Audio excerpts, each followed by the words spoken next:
What is going on, guys? Welcome to a new cooking video where we're starting off sitting down because you know what? Why not? Why not make life more simple? This right here is the Nova Precision Cooker, or a Sous Vide. Now, I have never heard, thought, or even wanted to know anything about this until Starbucks came out with their Sous Vide egg bites. Big fan. And I thought, you know what? How do you actually make these? It can't be that hard. I did a little research. I didn't find any videos on how to make it. I only found a bunch of blog posts. So I ordered this on Amazon and we're gonna try it out today. We're gonna try to recreate Starbucks Sous Vide egg bites. Not the ones with bacon, because I don't eat meat. You guys can try it out yourself. So let's get started, shall we? Now, the first things first, it's pretty simple to set this up. All you need is, if you see behind me, I have a thing of water. Now, you don't need to boil the water. This thing does everything that you need. So the first thing that you're gonna need to do is just fill a normal pot full of water. Then you can put that pot basically anywhere. Now keep in mind it's gonna get hot, so don't put it anywhere that shouldn't get hot. Then you attach the precision cooker to your pot, tighten it, make sure that the water is between the minimum and maximum lines. All right, as you can see, it is now on in the back, and there's even an app that you can download where you can control the temperature, set a timer, and it'll basically give you updates like, hey, your food will be ready in 20 minutes. Hey, your food's ready in 5 minutes. And there's all kind of really cool recipes and stuff on here which I have yet to explore. But we're gonna get started with what we need for our egg bites. What do we need?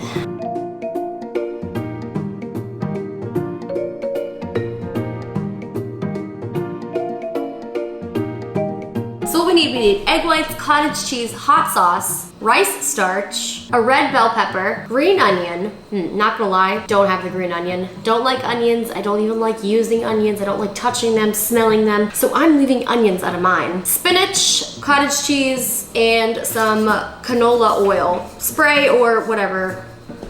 Whatever. So the first thing we're gonna do, tackle this.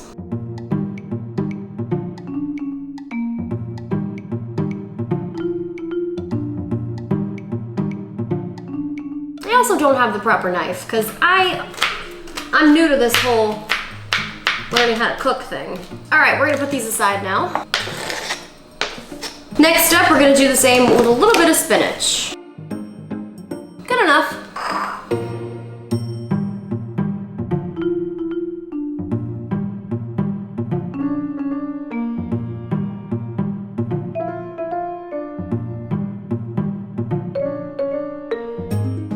We're gonna need 1/4 cottage cheese.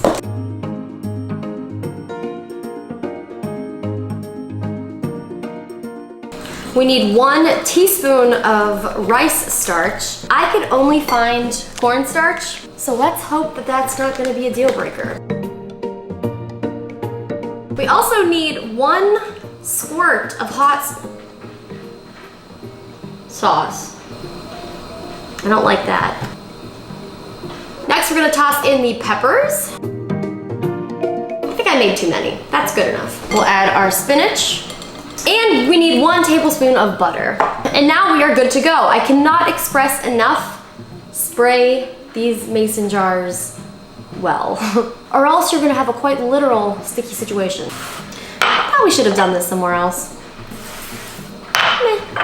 And now all we do is evenly distribute the egg into the mason jar.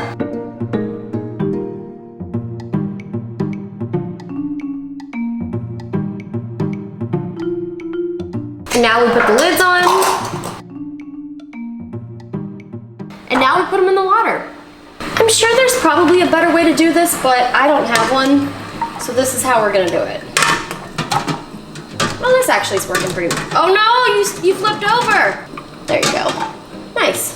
Now we'll wait for the temperature to go back to 172 degrees Fahrenheit. Once it is, we'll set our timer and it'll start cooking for an hour. So while those cook, I mean, I have about an hour, I kind of wanted to just talk to you guys about why I wanted it. Well, one, I've been going to Starbucks to get them at like 3, 4, maybe even 5 times a week, and they're like $5 each, so I guess that does kind of add up. And this video is also in no way sponsored by anyone or anything. This is just something that I wanted to do because when I looked to find a video on how to make it, I couldn't find one. So the precision cooker is a little bit expensive. This one was $200 with the Wi-Fi and the Bluetooth. But you know what? By the way things are going, I'm probably gonna spend that much on these eggs at Starbucks in like a month. So I figured, hey, why don't you just buy the thing, make your own, freeze them, and heat them up whenever you want. Still have an hour. The water's still warming up. I'll wait. Okay, it appears that is the sound of them being complete. Now, I don't really know what to do. The instructions kind of stopped after it said put in there and cook for an hour. So I guess we unplug it and take it off.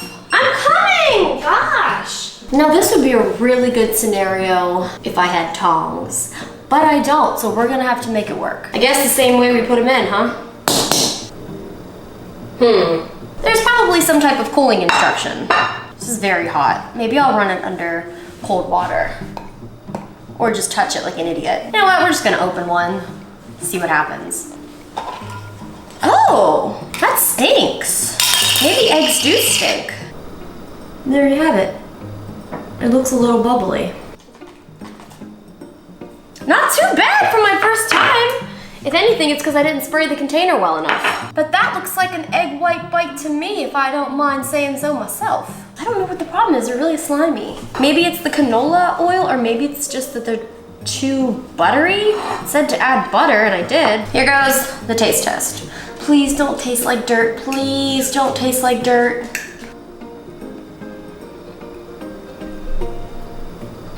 Oh my God, it's incredible. It tastes just like Starbucks. So I want this video to be as precise as possible. And as you guys saw, I went through the whole process and made them and then tasted them without baking them. And then I remembered why something wasn't right. Because at Starbucks, they usually bake them or put them in the toaster or whatever they put them in. So I made another batch. This time I used a little bit less butter, and that's basically it. And we're gonna toss them in the oven for a little until they're crispy, because here I wanna do things right. I take my breakfast very seriously. Let's see what happens.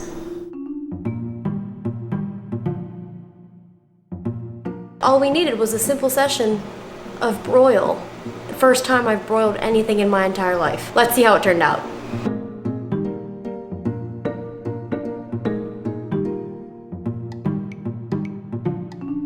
Now, I'm not gonna taste test one because I've already tasted them before. Like I said, they were absolutely perfect, except they were a little squishy. So now that they were broiled, they're gonna have that crispy top just like Starbucks, and it took me all day, but I think we finally figured it out. Thank you guys so much for watching. Sorry there's been a couple weird edits in this, probably because as I was doing it, I was realizing what was wrong or what was supposed to be right. Anyway, in the description is a link to the recipe that I followed loosely, and yeah, thank you guys so much for watching. If you want to see any more sous vide videos, let me know, because that baby's mine. Bye guys!